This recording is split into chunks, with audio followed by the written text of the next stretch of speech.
بخاری شریف اور مسلم شریف کی روایت ہے، حضرت عائشہ صدیقہ رضی اللہ عنہا روایت کرتی ہیں، کان رسول اللہ صلی اللہ علیہ وسلم یدرکہ الفجر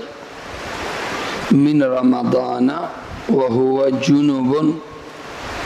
فیغتسل ویصوم۔ حضرت عائشہ صدیقہ رضی اللہ عنہا روایت کرتی ہیں کہ کبھی کبھی اللہ کے نبی صلی اللہ علیہ وسلم حالت جنابت میں ہوتے تھے،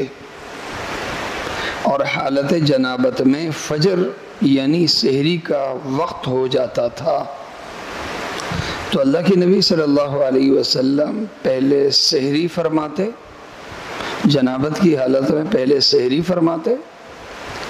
اور سحری کے بعد جب اذان ہو جاتی تھی تو پھر آپ غسل فرماتے تھے۔ اس روایت سے پتہ چلا کہ روزے کے لیے جس طرح باوضو ہونا ضروری نہیں، باوضو ہونا جیسے ضروری نہیں، اسی طرح اگر ایک شخص کو احتلام ہو جائے یا وہ حالت جنابت میں ہو اور بغیر غسل کے وہ روزے کی ابتدا کرے تو یہ صحیح ہے۔ کیوں؟ اس لیے کہ نماز پڑھنے کے لیے پاک ہونا ضروری ہے، اور روزے کی ابتدا کرنے کے لیے یا روزے کی شروعات کرنے کے لیے پاک ہونا ضروری نہیں۔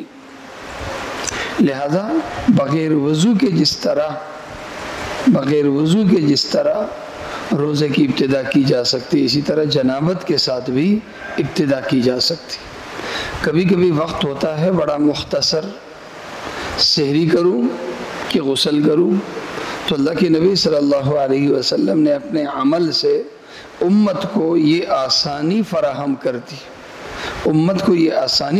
کر دی، خاص طور سے جب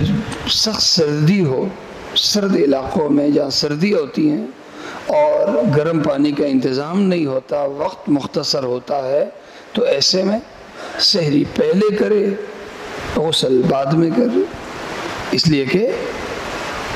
روزے کی ابتدا کرنے کے لیے باوضو ہونا یا پاک ہونا کوئی ضروری نہیں۔ اللہ تعالیٰ مجھے اور آپ سب کو عمل کرنے کی توفیق عطا فرمائے۔